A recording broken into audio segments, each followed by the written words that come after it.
Bien, el tema de ahora es cuando las trompetas suenan.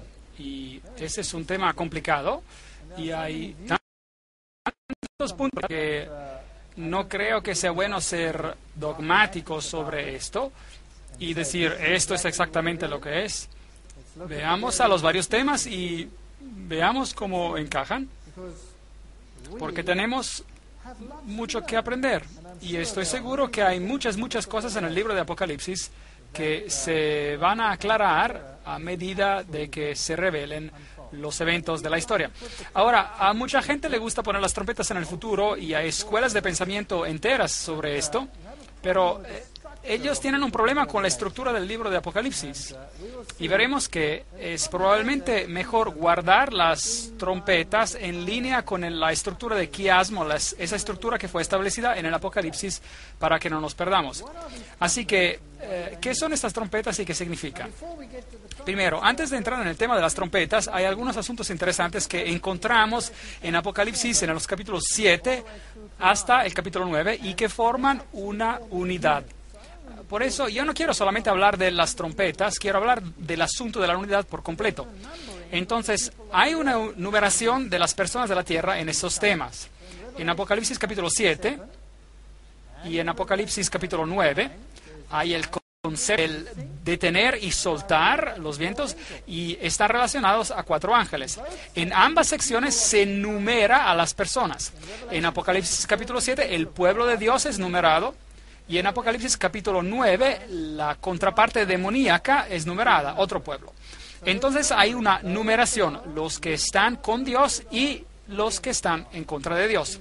En ambos capítulos se escuchan las palabras oí el número, ekusaton arithmon, oí el número. Entonces, él escuchó el número del pueblo de Dios, él escuchó el número de aquellos que están con el otro lado. Y por supuesto, conocen esa declaración, ha sido pesado y hallado. Es bueno ser numerado y no hallado falto. Y la manera de lograr eso es de aferrarse al Salvador. Veamos entonces a la numeración del pueblo de Dios en contraste con el pueblo del diablo. ¿Saben qué es interesante? Dios siempre nos da lo positivo antes de lo negativo. Antes de que viéramos, por ejemplo, como el mensajero del Evangelio sería destruir sellos, Dios nos dio un cuadro de su trono, del trono, con un poder impresionante. Así que aquí de la misma manera, Él nos da la numeración del pueblo de Dios.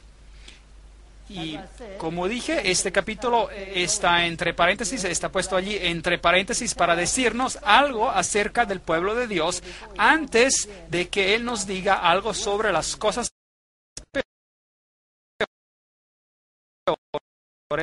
que solo los que tienen el sello podrán estar firmes.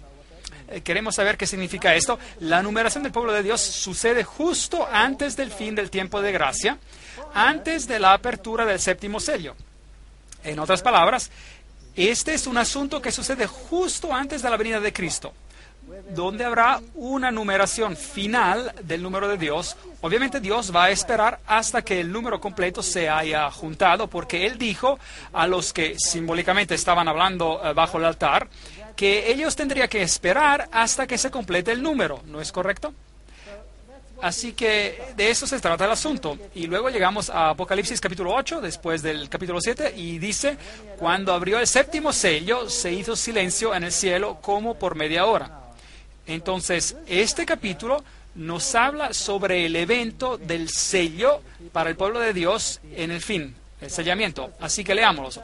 Apocalipsis capítulo 7, 1. Después de esto vi a 4 ángeles en pie sobre los 4 ángulos de la tierra que detenían los 4 vientos de la tierra para que no soplase viento alguno sobre la tierra, ni sobre el mar, ni sobre ningún árbol.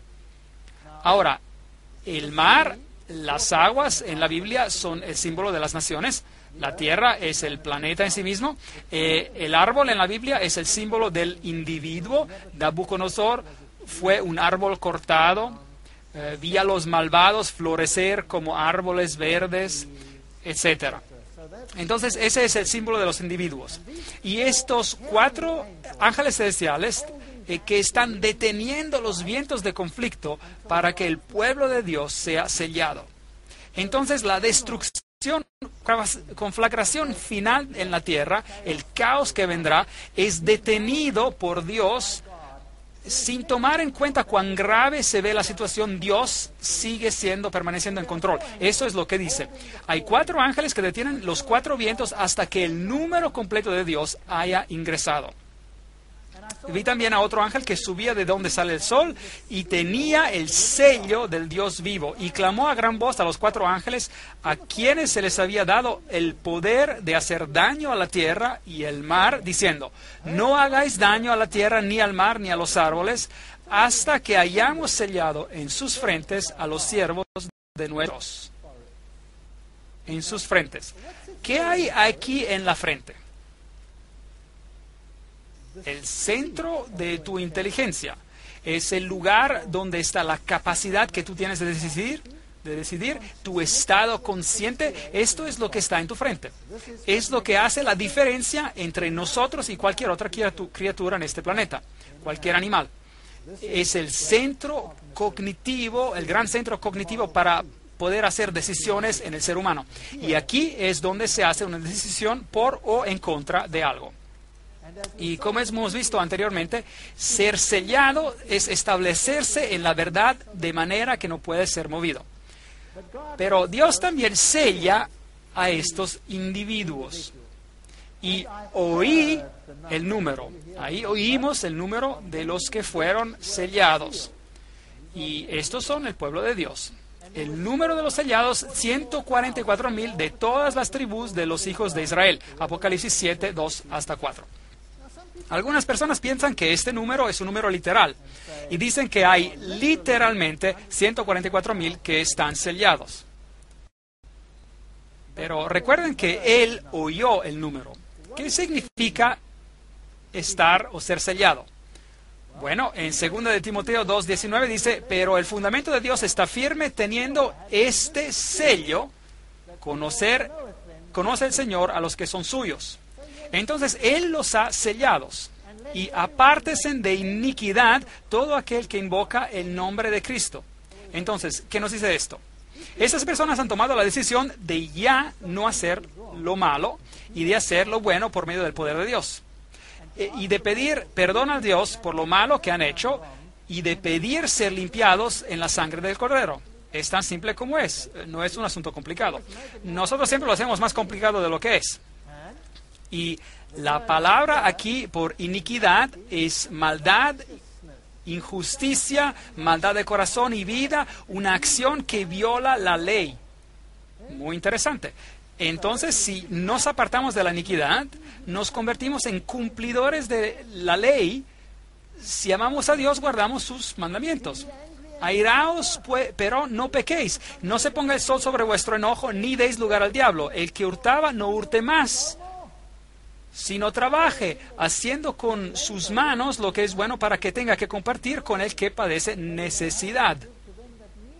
Ninguna palabra corrompida salga de vuestra boca, sino la que sea buena para la necesaria edificación, a fin de dar gracia a los oyentes.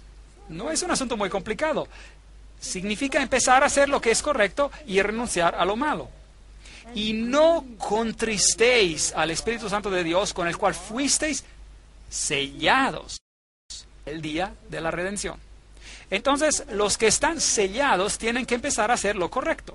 Tienen que hacerlo. Si eran ladrones, tienen que dejar de robar. Si tienen una habla pesada, tienen que corregir el asunto. Deben empezar a hacerlo. Toda amargura, enojo, ira, gritería y maldicencia y toda malicia.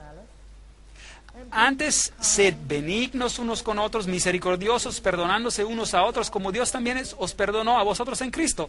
Efesios 4, 26 a 32. No es un asunto complicado. Que regresemos, que volvamos en armonía con la ley de Dios. Eso es lo que significa. Aférrense al testimonio. Sella la ley entre mis discípulos.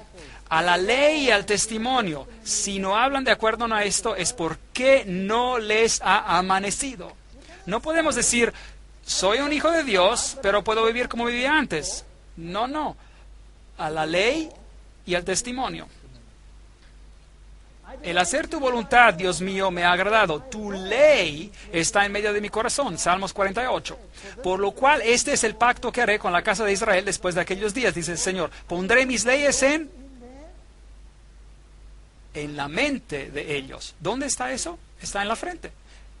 Y sobre su corazón las escribiré, para que puedan actuar con armonía con la ley. Y seré a ellos por Dios, y ellos me serán a mí por pueblo. Hebreos 8:10. Siempre hacemos estos asuntos muy complicados, y no lo son. Haz lo correcto, y deja las consecuencias a Dios. Ahora, en el corazón de la ley está el sábado. El día de sábado. Acuérdate del día de sábado para santificarlo. 6 días trabajarás y harás toda tu obra, mas el séptimo día es reposo para Jehová tu Dios. No el tercer día, no el cuarto día, el séptimo día es el sábado. No hagas en él obra alguna, tú, ni tu hijo, ni tu hija, ni tu siervo, ni tu criada, ni tu bestia, ni tu extranjero que está dentro de tus puertas. Porque en 6 días hizo Jehová los cielos y la tierra, el mar y todas las cosas que en ellos hay, y reposó en el séptimo día. Por tanto, Jehová bendijo el día de reposo y lo santificó. Así que aquí en el mandamiento del sábado hay otro sello. Dice allí, en 6 días el Señor, ese es su nombre, Jehová, hizo... Es el creador, los cielos y la tierra, el mar y todas las cosas que en ellos hay.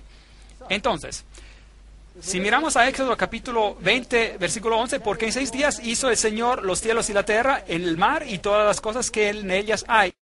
En el séptimo día, por tanto, Dios bendijo el día de reposo y lo santificó. La palabra descansó aquí significa dar consuelo, estar confederado, acostarse, dejar de algo, estar en silencio. En otras palabras, tener un momento a solas con Dios, en medio de toda la agitación en esta tierra. Y les di también mis sábados para que fueran por señal entre yo y ellos, para que supieran que yo soy Jehová que los santifico. Santificad mis sábados y sean por señal entre mí y vosotros, para que sepáis que yo soy Jehová, vuestro Dios. Bueno, existen muchos dioses allá afuera. ¿A cuál sirves tú? Al que obedeces, claramente. ¿Y cómo le obedeces? Guardando su ley. Y si Él dijo, guarda el séptimo día, entonces, ¿qué día debemos que guardar? El séptimo día. Éxodo 31:13 dice, el sábado es una señal entre mí y vosotros por vuestras generaciones, para que sepan a qué Dios sirven.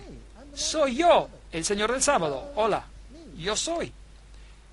Éxodo 31:16, guardarán pues el día de reposo los hijos de Israel, celebrándolo por sus generaciones por pacto perpetuo. Señal es para siempre entre mí y los hijos de Israel. Y en el séptimo día cesó y reposó. Y reposó nafash, palabra interesante en hebreo. La palabra por señal en hebreo es od, y es un marco. Eso dice la concordancia. Significa un marco distintivo. ¿Cuál es el marco de Dios? El día sábado. ¿Por qué? Porque el sábado ratifica la ley. Valida la ley. Sin el sábado, todos los 10 mandamientos podrían ser de cualquier persona. ¿No es correcto? Podrían ser de cualquier persona. ¿Qué pasaría si yo escribiera los 10 mandamientos y lo repitiera, le partiera y dijera, todos deben guardarlos, porque así lo digo yo? ¿Qué harían ustedes? Ustedes pensarían, este hombre está loco, ¿no es cierto? Pero ¿qué tal si el presidente del país lo hiciera? Y si él hiciera una ley y dijera, quiero que la guarden, y la firmara, y si no lo hacen, bueno, tengo la autoridad al respeto. Entonces se vuelve un poco más interesante, ¿verdad? Y si el Dios del universo dijera, boom, hice esta ley, cielo y tierra está para ser vivida como una ley perpetua. Bueno, no significa nada. Entonces, ese es el marco de la autoridad de Dios. ¿También tiene la bestia un marco? Sí, claro, tiene un marco de autoridad también. Veremos a esto después.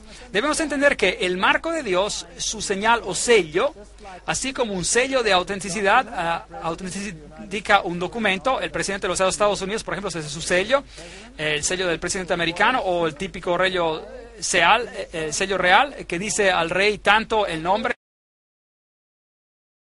el título, y aquí en el Decálogo debe de haber un sello de autenticidad al documento, y lo encontramos en el mandamiento del sábado. Sin el sábado, todos los 10 mandamientos son solo otro grupo de leyes hechos por... ¿A quién importa? Pues, ¿por quién? Pero con el mandamiento del sábado tiene el sello del autor de la ley y el territorio, y es vinculante. Entonces recibe su autenticidad. Y me dio Jehová las 2 tablas de piedra escritas con el dedo de Dios, Deuteronomio 9:10. Existen pocas ocasiones en las que Dios escribió con su dedo, ¿sabían eso? Y cada vez escribió con su dedo. Esta es una de ellas. Escribió los 10 mandamientos con su propio dedo sobre piedra. Y lo repitió, volvió a repetirlo cuando Moisés la rompió. Entonces son 2 veces ya.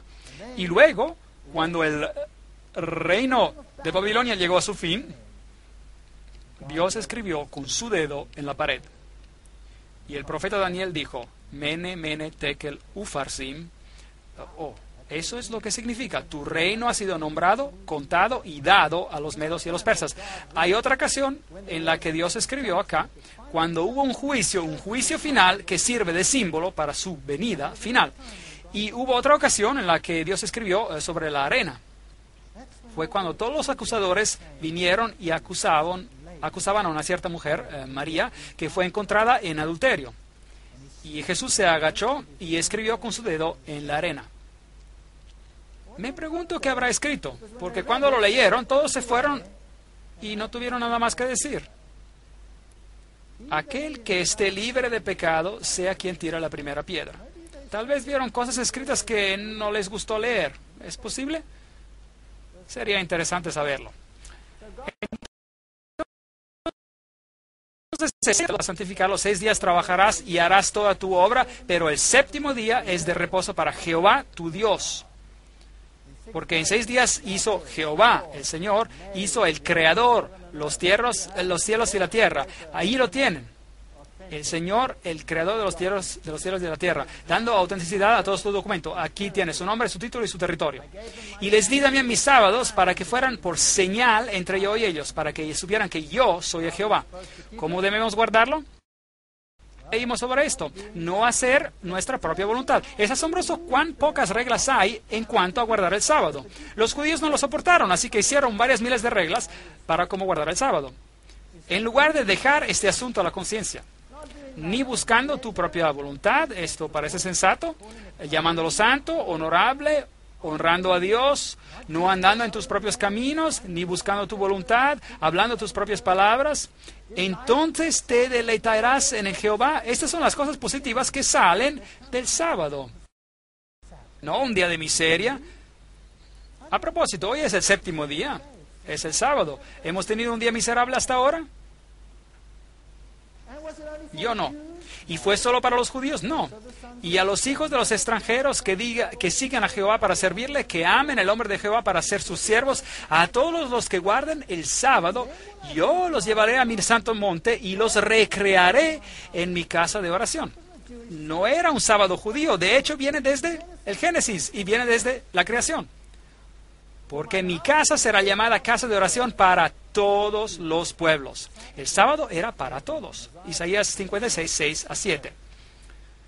Si obedecéis cuidadosamente a los mandamientos que yo os prescribo hoy, guardaos vuestro corazón, no se deje engañar, y os apartéis para servir a dioses ajenos. Por tanto, los ataréis, estos mandamientos, como señal en vuestra mano, y serán como insignias entre vuestros ojos. Increíble.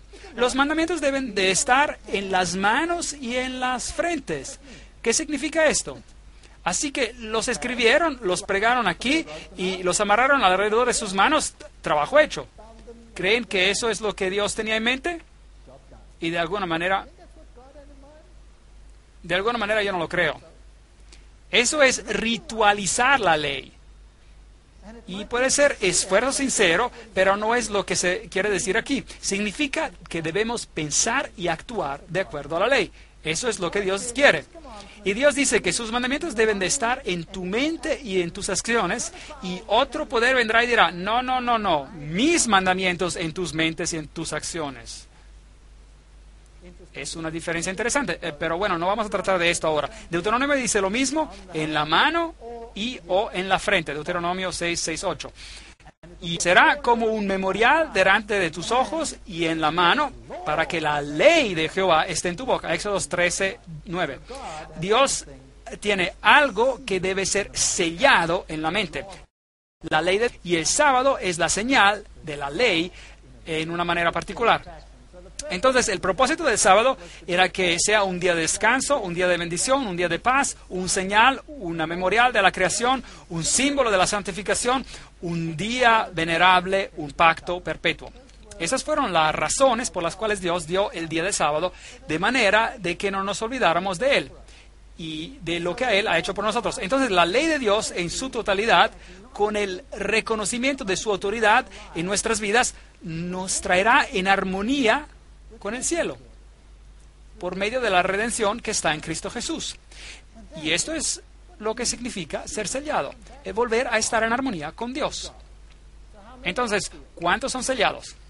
Apocalipsis 7:5, de la tribu de Judá, 12,000 sellados. De la tribu de Rubén, 12,000 sellados. Gad, 12,000 sellados. De la tribu de Aser, 12,000 sellados.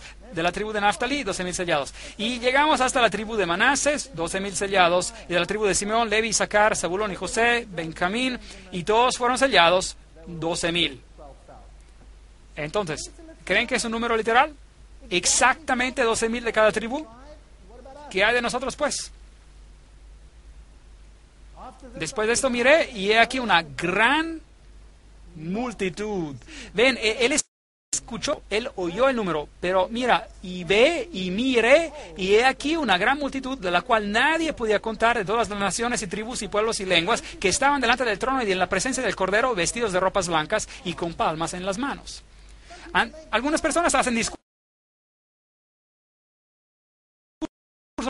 largos. Y bien que todo el libro es simbólico, obviamente también esto es simbólico, porque si no lo es, vamos a tener un problema. Por ejemplo, si miramos a las 12 tribus de Israel, vamos a ver que la tribu de Levi se menciona aquí en Génesis, José también se menciona aquí, Levi también se menciona en Apocalipsis, y aquí José también. Y en Ezequiel, esa tribu de Dan, la cual no se menciona para nada aquí en Apocalipsis, pero sí se menciona en Génesis.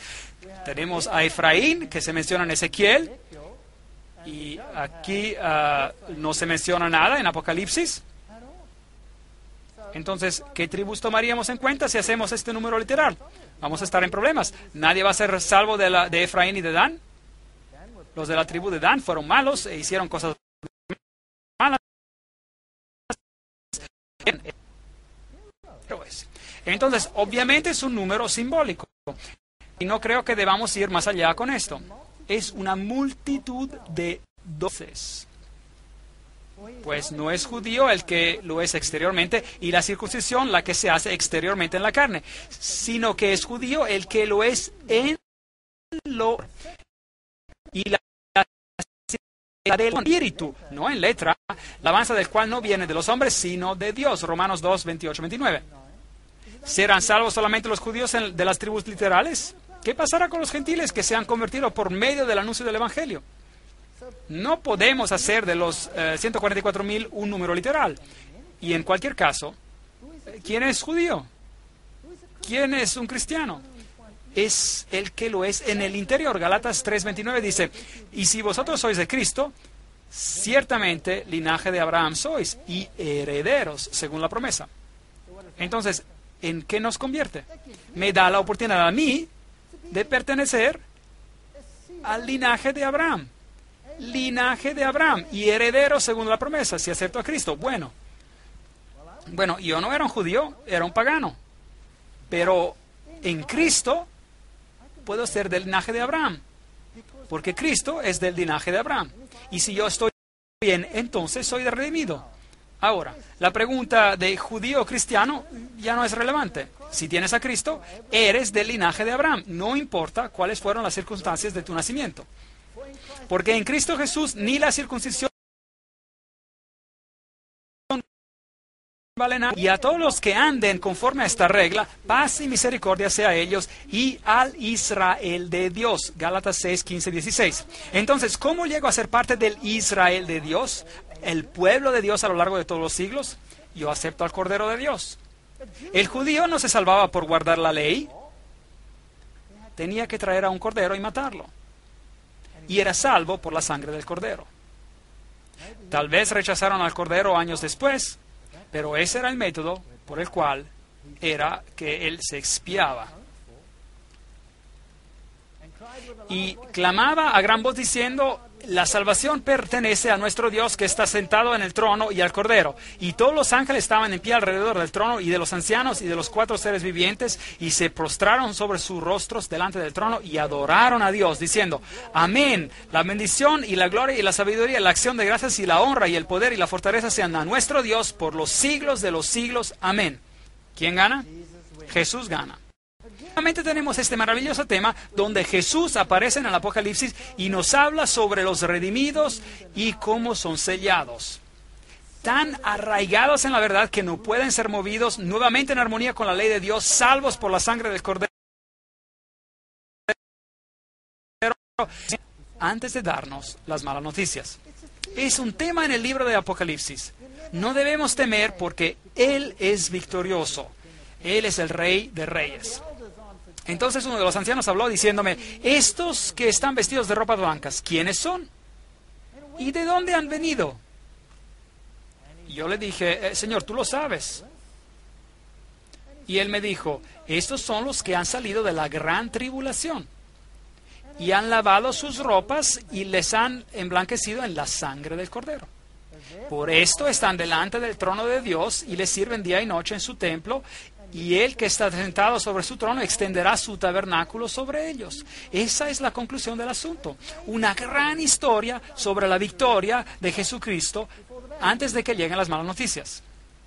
Ya no tendrá hambre, no tendrá ni sed, y el sol no caerá más sobre ellos, ni calor alguno, porque el Cordero que está en medio del trono los pastoreará y los guiará a fuentes de aguas de vida, y Dios enjugará toda lágrima de los ojos de ellos. ¿No es esto grandioso? Aquí está la promesa antes de las malas noticias. Y luego viene Apocalipsis 8. Cuando abrió el 7º sello, se hizo silencio en el cielo como por media hora. Ya tratamos con este texto antes. Esto es cuando Cristo regresa a la tierra. Y vi a los 7 ángeles que estaban en pie delante de Dios, y se les dieron 7 trompetas. Ahora vienen las 7 trompetas. Y la gente dice: bueno, eso debe de ser después del tiempo de gracia. No. Todo lo que tiene un capítulo que dice: escuchen, amigos, escuchen. Ese es el resultado. El pueblo de Dios será redimido por el Cordero y no habrá más lágrimas. Y ese es su número, y es así como se va a la victoria del Cordero.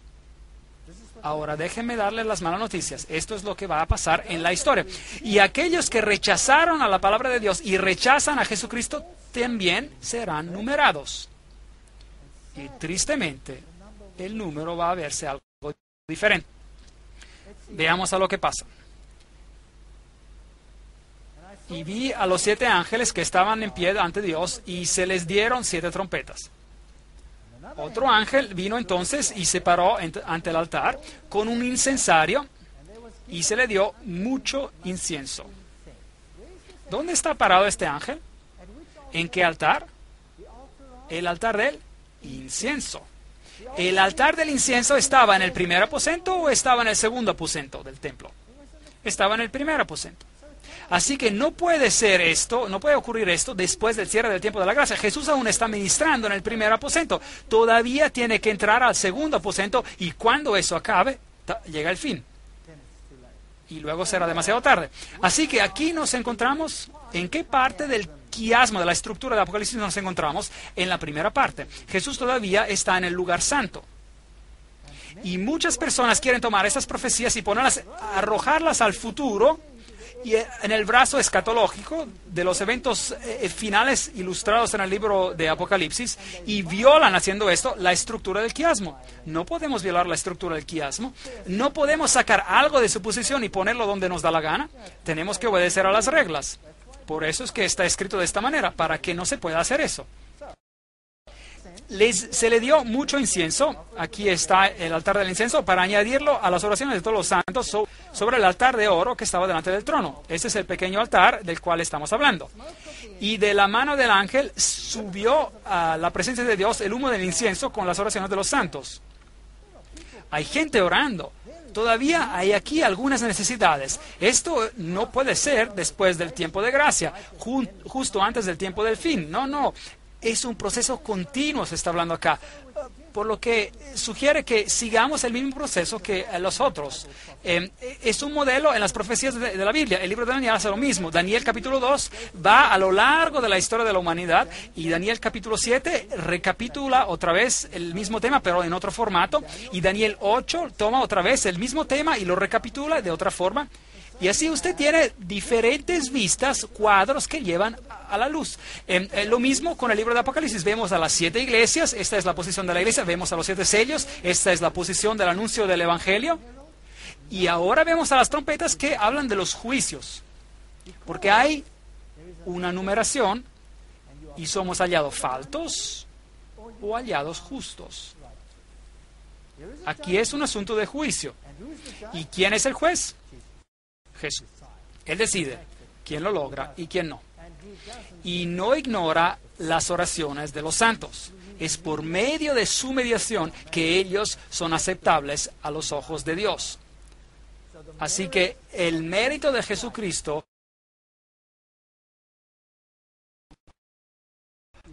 con las oraciones de los santos sube a la presencia de Dios de la mano del ángel. El incienso es el símbolo del mérito, de los méritos de Jesucristo añadidos a los santos, haciéndolos aceptables, los santos, a los ojos de Dios. Una imagen maravillosa. Todo está tan lleno de significado en el libro de Apocalipsis. Podríamos hablar por horas solo sobre estos símbolos acerca del altar del incienso.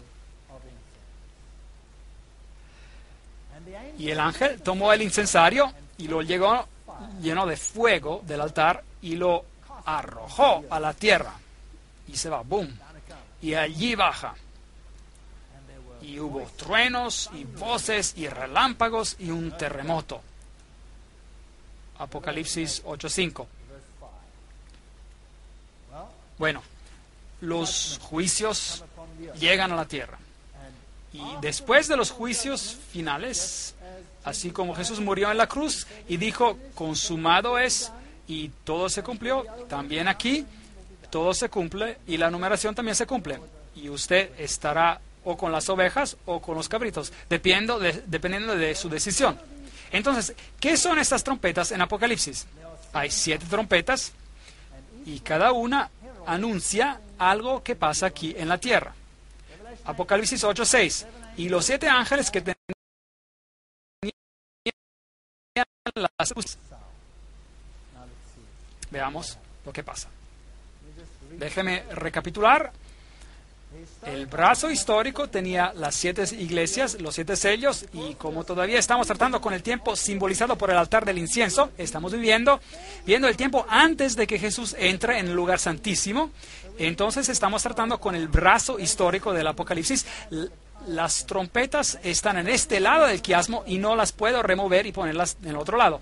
Eso violaría la estructura del quiasmo. ¿Está claro? Entonces, obviamente, estamos moviéndonos a través del mismo periodo de la historia que tuvimos en las secciones anteriores. Y hacer algo diferente sería contrario al sistema de la estructura. Y todos terminan, por supuesto, en el gran punto culminante que es la segunda venida de Cristo. Así que nuevamente vamos a hacer un recorrido por la historia.